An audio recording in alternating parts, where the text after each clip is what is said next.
Stop! Hammer time. What? All right, we're gonna rewatch all these videos because we're older and wiser and we just have more important things to say. Right, Chris? What more important things do you have to say? That I'm older and wiser and prettier and you're still just as obnoxious. That's true. All right, let's rewatch this.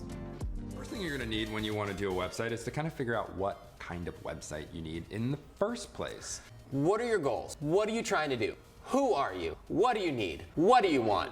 What are your goals? Time out. What do you need?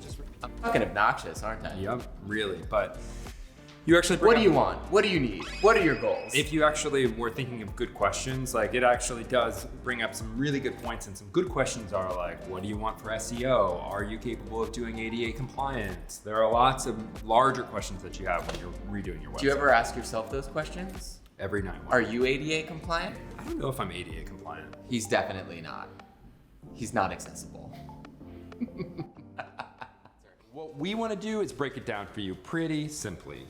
There are 4 different types of websites. Okay, so this is kind of weird. So this still holds true today. There are 4 different types of websites. Really mediocre and okay. No, the ones that we list here are actually good and they still hold up. So just saying. Brochureware. Brochureware sites do not have to be boring. They can be beautiful and artistic and really engaging. Interesting. And have really a lot of fun interesting. things to it. What they are is they're just informative for people. Things like products, food products. I don't need a ton of information about my cereal. I just need to know what the box looks like and maybe how much sugar it has because I'm allergic to sugar. That was a false statement. So brochureware sites aren't always simple. The past several years, we worked on a lot of brochureware type sites that are actually quite massive in their site content. Healthcare, nonprofits, things that have a lot of information that they need to tell both their users and clients. You can be a complex brochureware platform, I'm complex. but you're not brochureware. Depends on who you talk to.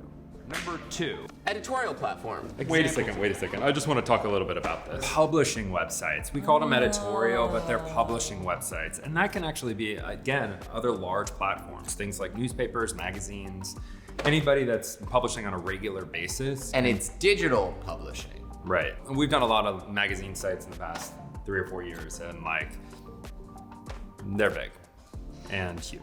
So big.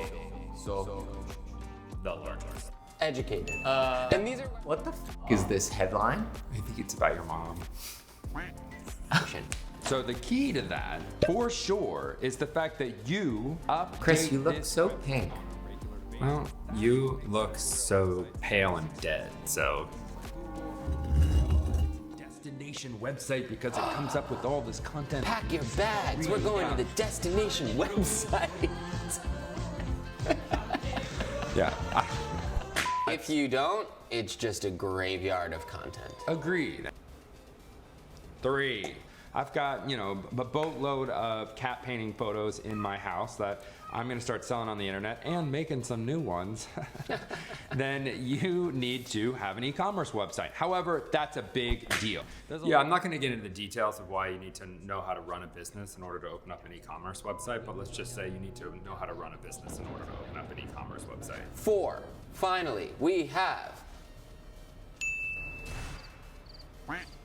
Web app platforms, big, really huge, like Facebook, your Twitter. Wait, so nobody's actually creating Facebook or Twitter or any of these things anymore. You might, but like, it's not realistic. What is actually realistic is you may create A SaaS, which is software as service.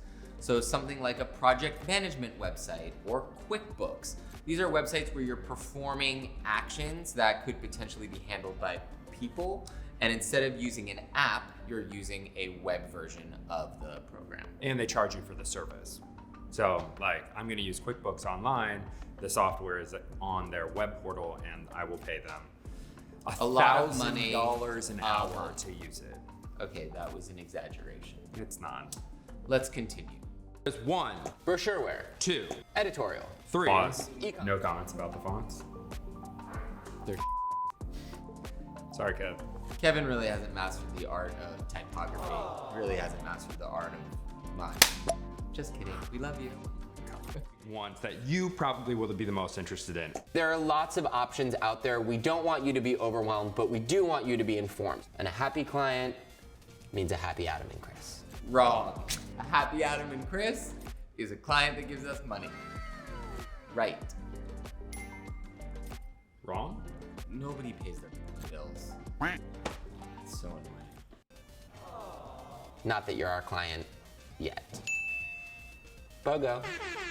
No BOGO. Chris is offering a BOGO. On what? You tell us. Bye. Can I- Aw.